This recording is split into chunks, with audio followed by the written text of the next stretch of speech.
At this time, it is my pleasure to introduce this afternoon's commencement speaker, Mr. Camplese. Mr. Camplese serves as the Associate Vice President for Information Technology and Chief Information Officer at the University of Chicago. In his role, he oversees campus-wide information technology decisions and guides the strategic use of technology. Prior to joining the University of Chicago, Mr. Camplese served as Vice President for Information Technology and Chief Information Officer at Stony Brook University. He led transformative programs such as the reimagining of the university's library and the university's Mobile Digital Now initiative, which reinvented learning environments while inspiring instructors to transition to digital content and utilize mobile devices across the student experience. Mr. Camplese also spent 15 years at Penn State University as Senior Director for Teaching and Learning with Technology. He provided strategic direction to enhance the use of technology in teaching, learning, and research. Mr. Camplese, whose parents both worked at BU, is a native of Bloomsburg. He is also an Apple Distinguished Educator, selected for his innovative use of technology in transforming education, and he received his Master's in Science in Instructional Technology from Bloomsburg University in 1996. Ladies and gentlemen, welcome Camplese.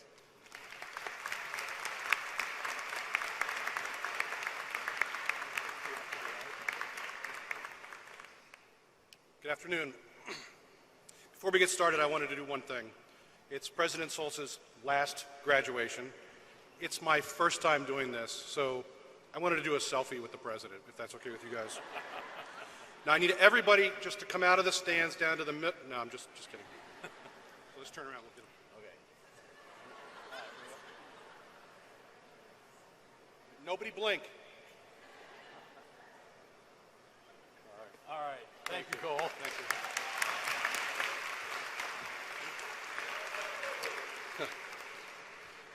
Before I begin, I want to apologize. I do have a cold, so if I cough, my sincere apologies to all of you.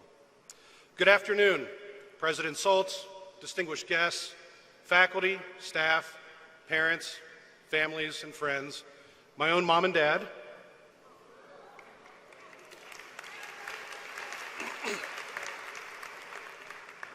and to you, the 2017 graduating class of Bloomsburg University.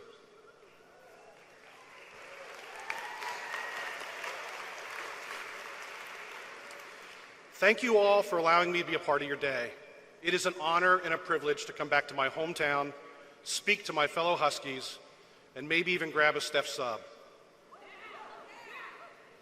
Look, here's the reality.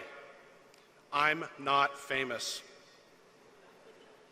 So when you looked at your program and you said, who is this guy? There really isn't a terrific answer. I'm just a guy from Bloomsburg who got a degree from this fantastic university who the administration thought should speak to you today.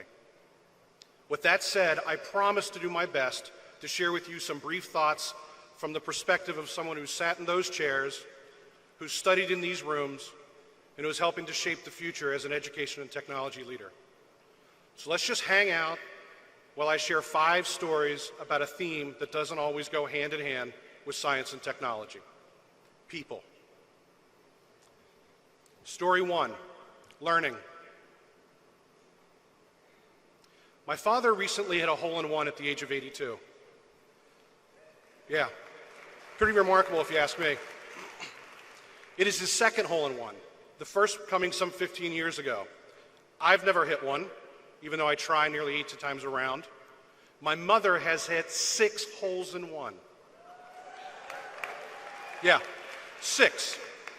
She proudly posted it to Facebook about a week after my dad hit his second. Not to one-up my dad or anything, but in my most snarkiest way, I left a comment on her post on Facebook, and I think I went like this: did you hit yours with one arm like Dad? You see, my dad has been battling bone cancer. He has a titanium rod that holds his left arm somewhat securely in his shoulder socket. Now, he can't really raise that arm up like this, so we thought his golfing days were done until he did what he always does. He decided otherwise. One day he went out and he just started putting one-handed. Then he started chipping one-handed. And before long, he developed a one-armed golfing technique. It's with this one-arm swing that my father hit his hole-in-one. And it is with that hole-in-one that he taught me the lesson of a lifetime. If the only way you can do something you love is one-armed, you figure out how to do it. You will face challenges like this all the time, and you probably won't hit a hole-in-one while doing it. But if you want to succeed, you will have to push yourself. You will have to challenge yourself. You will have to relearn the things you thought you knew. You have been exercising that capability while here at Bloomsburg. Just remember, you will have to accept that you are never done learning, and to be as successful as the vision you have for yourself, and you need to develop a vision for your future self. You will have to do it your whole life. Life won't care that you knew how to golf two-armed.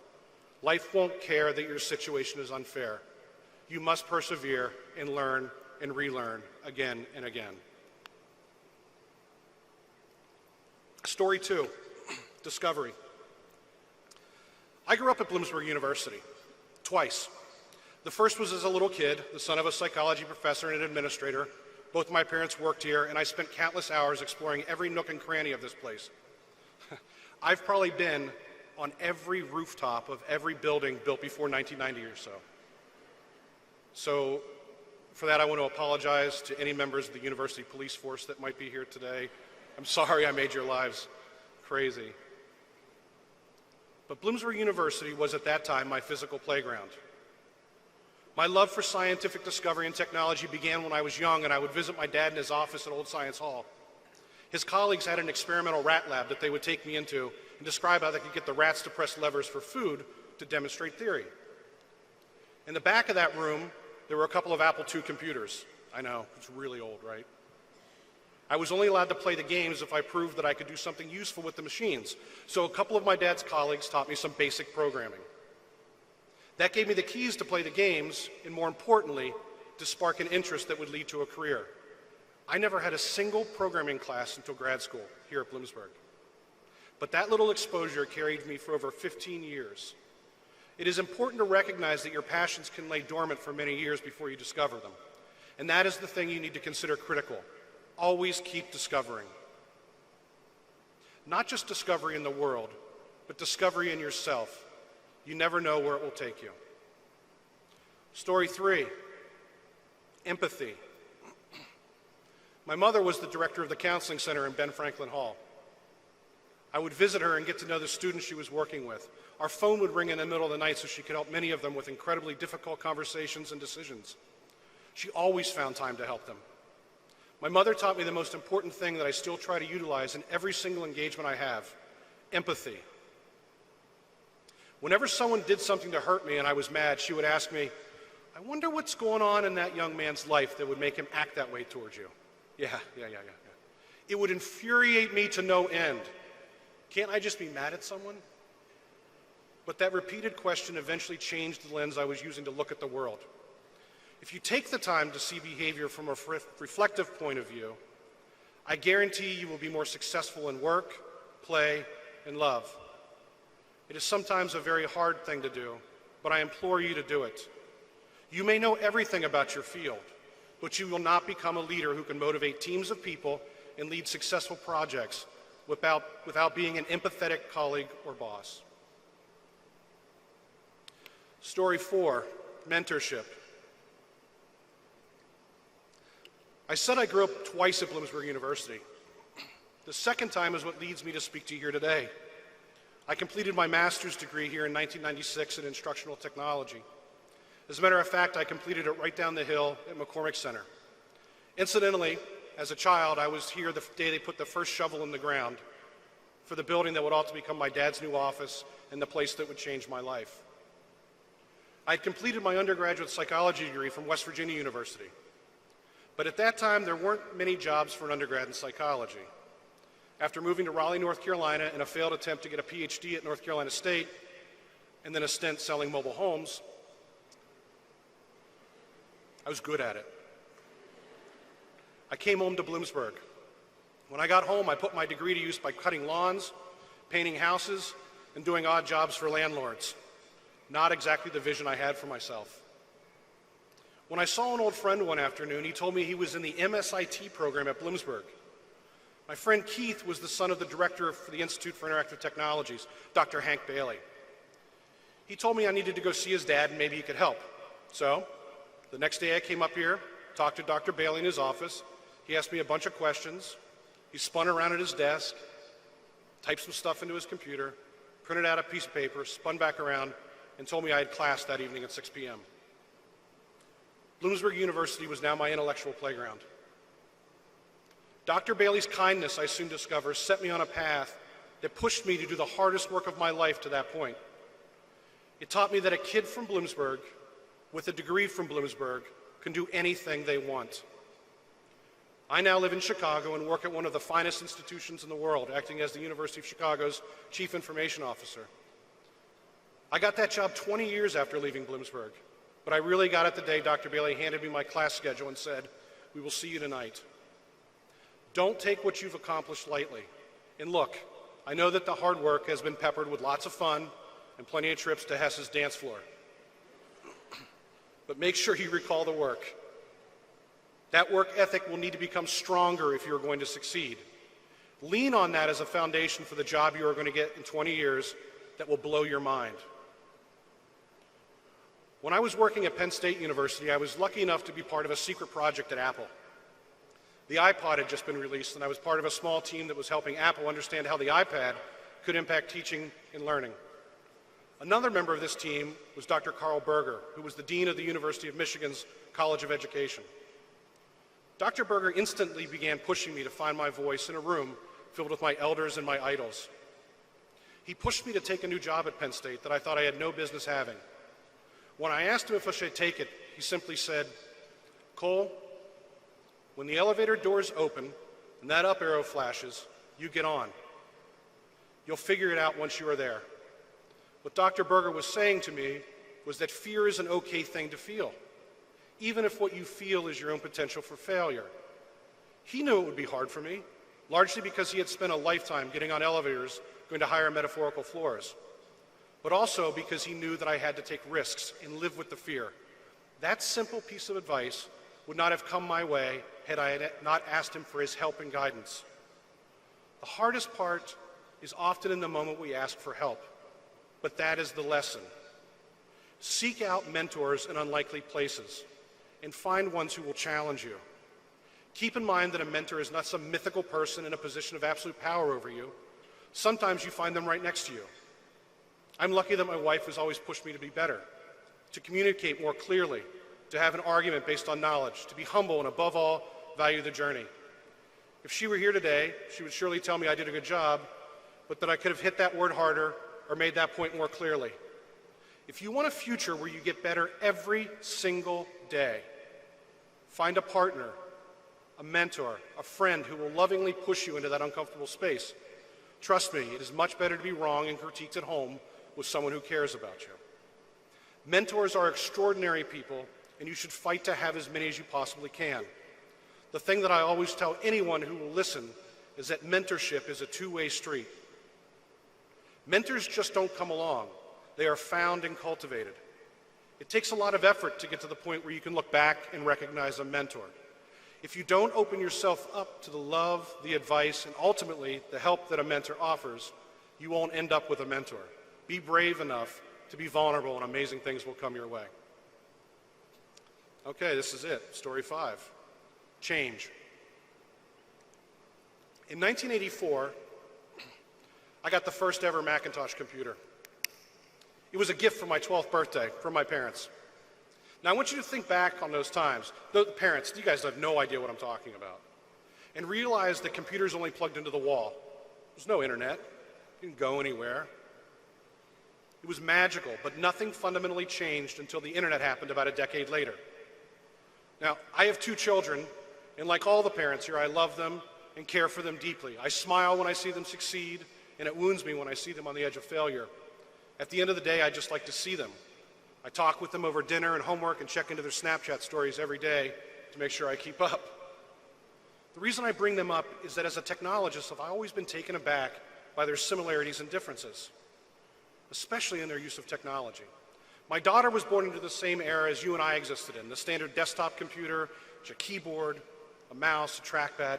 Now my son, on the other hand, was born at the same time as the iPhone. His first exposure to technology was through interacting with a piece of glass held in his hand. This piece of technology that he held in his hand was so incredibly new and engaging that we couldn't have predicted it only 4 years earlier when my daughter was born. And it is in that small 4-year window that everything changed. I lived for more than a decade without a significant technological event, and here I see the biggest leap in the span of 4 years. That is the difference between a freshman walking into the dorms here at Bloomsburg University to all of you sitting in front of me now. Paradigms like this used to take decades to change, but now they are happening at a pace that is both exhilarating and frankly terrifying. This is the world in which you are stepping into. A world where paradigms change regularly, a world where economies are constructed upon jobs that will never go back to the way they were. And you are prepared for it. That is why you are sitting here today. Think about it. When many of you started this journey at Bloomsburg, the first job you will have may not have existed. My job didn't exist when I was in college. When you started at Bloomsburg Universities, cars could not drive themselves. Taxi cabs were the de facto transportation we needed to ride somewhere, and we certainly weren't 3D printing homes in countries torn apart by natural disasters. But that's all happening now. Are you ready for a lifetime of accelerated change and constant reinvention? If you are, then you have been born into the right era. This is the time for people like you. But most of all, it is a time for people. If you live your life knowing that it is people who power all of this invention, that people discover and create new science, that people are the ones writing the code, then you will have a little trouble of being part of it. Practice being a good person and always focus on the people. It is odd to say this to a group of graduates from the College of Science and Technology, but under all the equations, code, and experiments, it still comes down to the people. And in our time, people who embrace science and technologies, those who possess a love for learning, and those who can communicate and inspire teams of people will be the leaders of this new economy. And this is what I'll leave you with. Think of this place, this town, this community, this university, and the people you've known here. They've all left marks on your life. And in turn, you have added your name to a list of great people who have matriculated here. The marks you've made here are indelible and are probably quite impressive, and your memories of this time will truly be some of the best in your lives. As you make your way to what is next, know that there will surely be new marks, new friendships, graduate school, love, spouses, babies, the passing of people you care deeply about, new jobs or lost jobs, and I've had quite a few. But I can guarantee you, if you walk back across this campus in 30 years, you will see something that will make you smile. A simple mark left upon your life. So ask yourself, what marks do you want to leave for those who follow? Your graduation may seem like an end, but it is just a beginning. Make it part of your life's work to make marks and to leave the positive impression upon the people who follow. So again, thank you for letting me be a small mark on your journey and for letting me share a few thoughts with you. Just remember that life will throw you curveballs, and you have to learn and relearn how to hit them. You will find your passions in strange places, and it will not be predictable. You will need mentors, and if you want them in your lives, you have to open yourself up to help and critique. You will not find success without them. Find them, embrace them, learn from them, and then be one for someone else. Finally, be prepared for the acceleration of change. I know it is daunting, but it is also exciting and exhilarating. Bloomsburg University has given you the tools to keep learning, and I know you will go beyond just keeping up. As Alan Watts said, the only way to make sense out of change is to plunge into it, move with it, and join the dance. So to the class of 2017, I say congratulations, and let's dance. Thank you.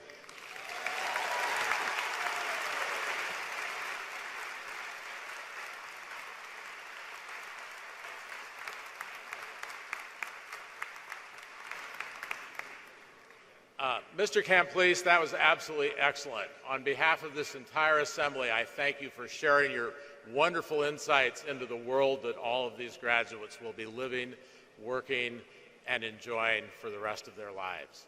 Congratulations, and thank you again.